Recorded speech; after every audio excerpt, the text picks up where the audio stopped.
Today on WBTV, we are going to be ranking all of the Spider-Man movies made by Sony from best to worst.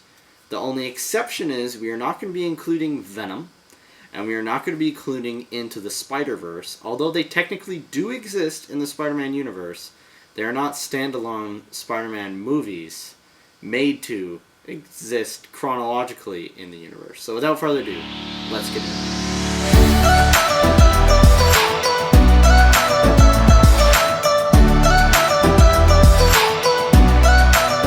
Okay, so we have, we're going to be talking about the original 3 Spider-Man movies. We have Spider-Man, Spider-Man 2, and Spider-Man 3, all played by the man, the myth, the legend, Tobey Maguire. You know, with his happy dance down the street.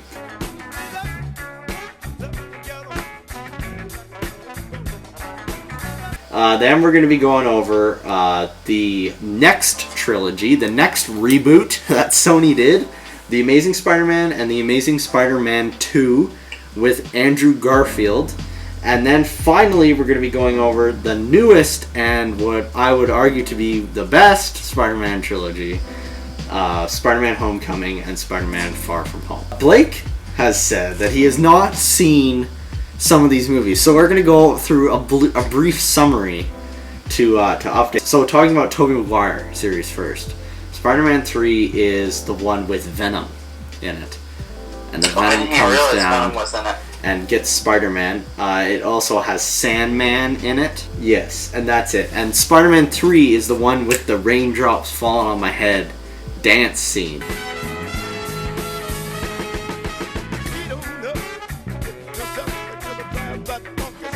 That's that beautiful one.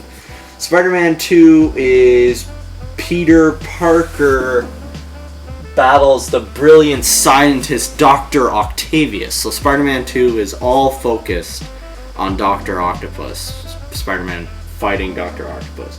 And Spider-Man 1 is all focused on Spider-Man fighting the Green Goblin. So if I was going to rank these series, one is, actually I would say 2.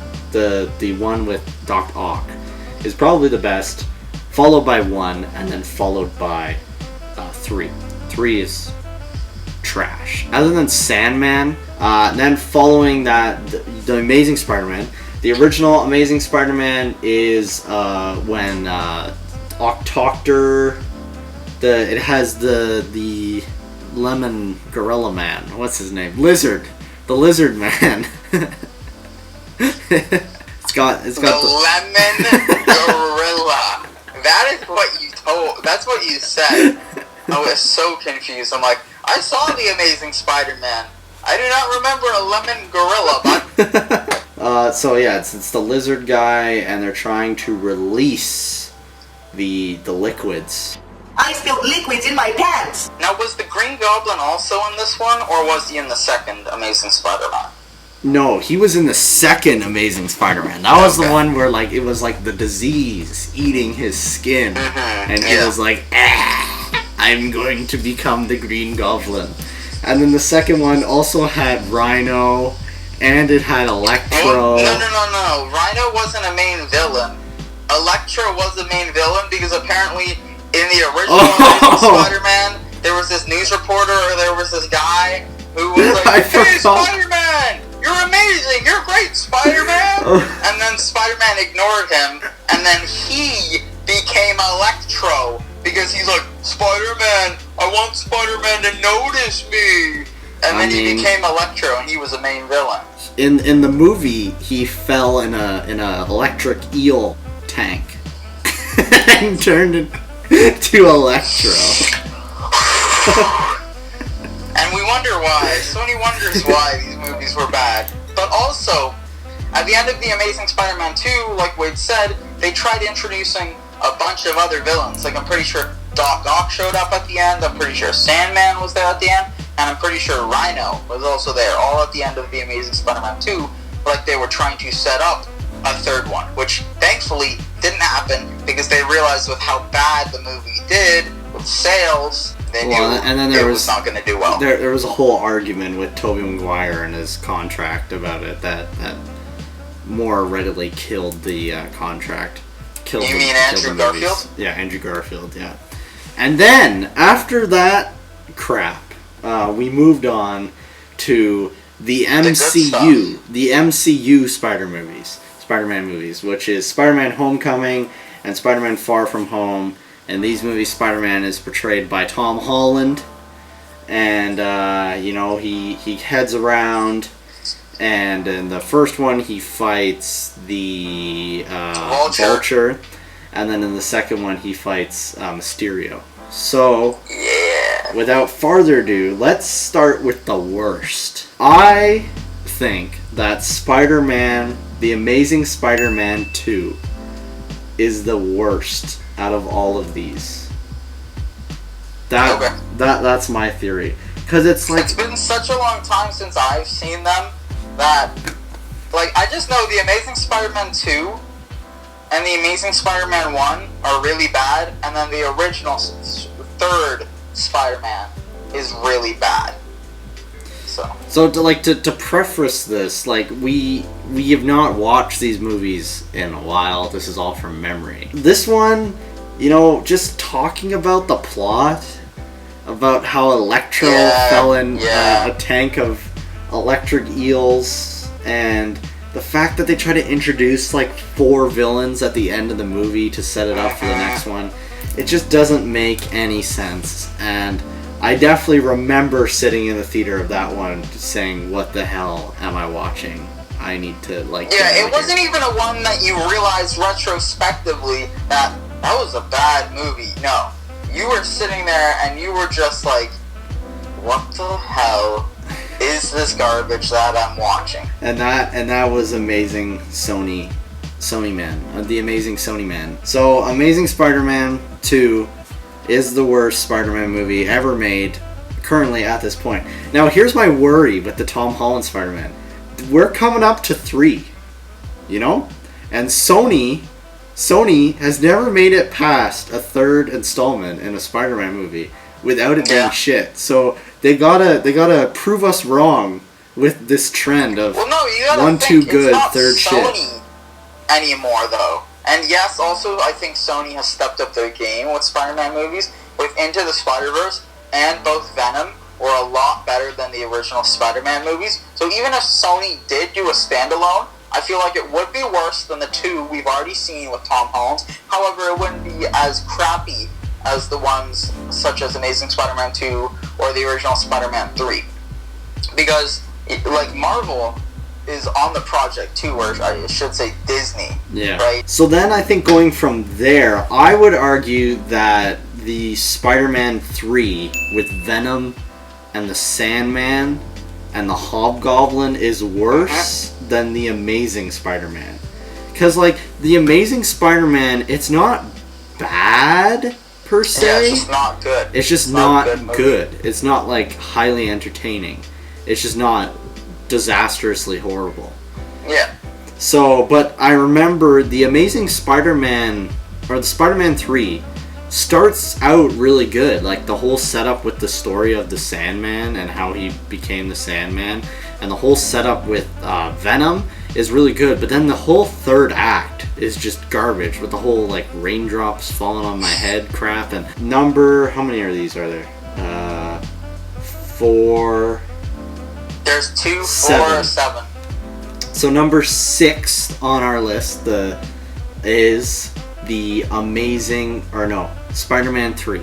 So number 7, the worst one, is the Amazing Spider-Man 2, and then number 6 is Spider-Man 3. Why do they all have to have the exact same name? It's gonna make this so confusing. And then next, I would say number 5, the Amazing Spider-Man. Yeah, I agree with that. So, as we explained, it's not bad per se, it's just not the best out of all of them. Now, here's where it gets tough. Actually, I don't think it's that tough. I was thinking about this while you were going and explaining the other ones. So. Well, which one is better? The original Spider-Man or the one with Doc Ock? I can't really give my opinion since I haven't watched them, and I really should, but...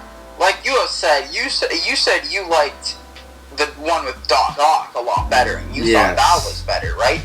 And if you think about it, like, stereotypically, normally the first movie is...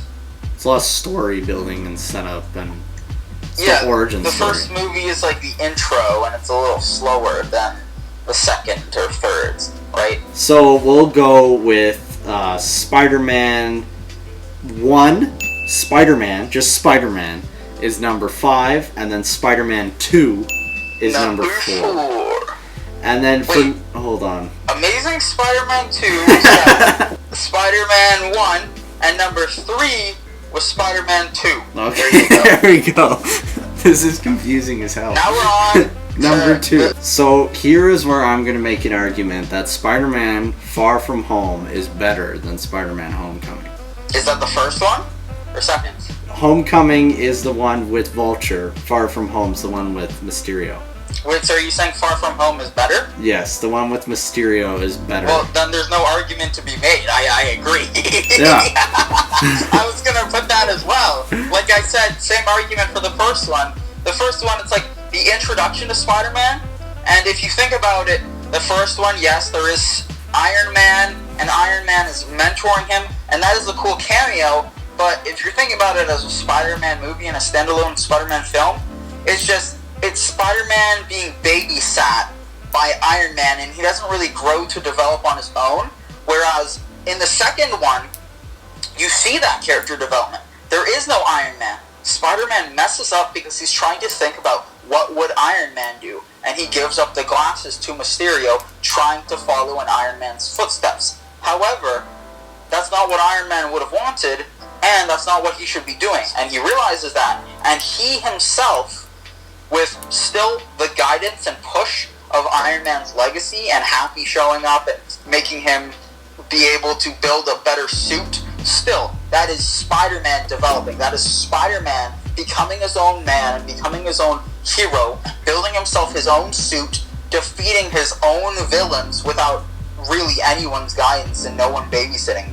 Yeah. So just the character development is a lot stronger there, and honestly, I genuinely think Mysterio was a much better villain and antagonist than the Vulture was. Yeah. Not to get that wrong, though, I really liked Michael Keaton's portrayal as Vulture. Mm-hmm.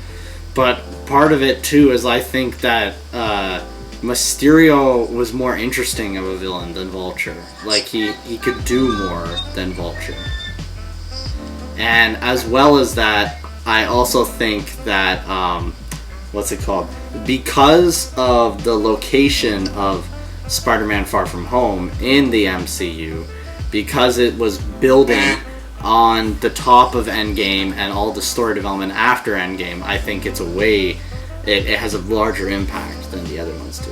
Already just being, like you said, being a close to the entire 10-year build-up. It's like the finishing piece, the close. Yeah. It is already set higher and better for success than the first. 1 second. Okay, so that's it. So, to summarize, let's see if we can do this. The best Spider-Man movie, we're going to go best to worst. The best Spider-Man movie is, number 1, Spider-Man Far From Home. Number 2, Spider-Man Homecoming. Number 3, Spider-Man 2. Number 4, Spider-Man. Number 5, The Amazing Spider-Man. Number 6... it was The Amazing Spider-Man. My bad. Number 6, Spider-Man 3. And number 7, The Amazing Spider-Man 2. We did it! So, that's... Also, to preface, I do think...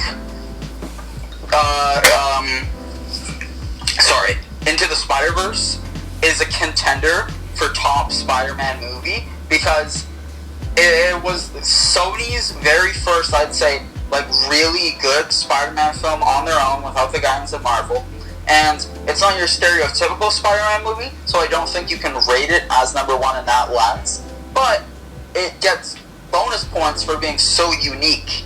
You know what I mean? Having all the different Spider-Verses and multiverses coming in, and having it being animated was also really good as well. So, thank you guys for watching this episode of WBTV. I hope that if you were staying at home and you were trying to decide which Spider-Man movie to watch, this list helped you, if you can even figure out what Spider-Man movie is which, because they're all named Spider-Man, and there's so many of them, with 3 different actors playing Spider-Man. So, without farther ado, thank you guys for watching WBTV. Like, comment, subscribe. Go share this list with your family, with your friends.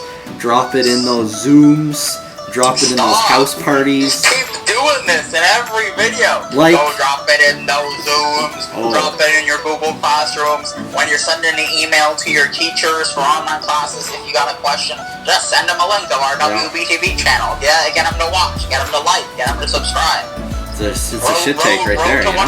Road to 150. Oh, yeah. You know that, sorry guys, that was a shit take. But we're gonna do it. We're gonna do it again. Why? You haven't said that in such a long time to discuss that. One peach at a time. So, thank you guys for watching this episode of WBTV. Like, comment, subscribe, and we'll see you guys in the next video. Thank you guys for watching WBTV. If you want to see more videos like this one, click the video on the right. If you want to see skits, click the video on the left. And make sure to click that subscribe button so you don't miss a single video.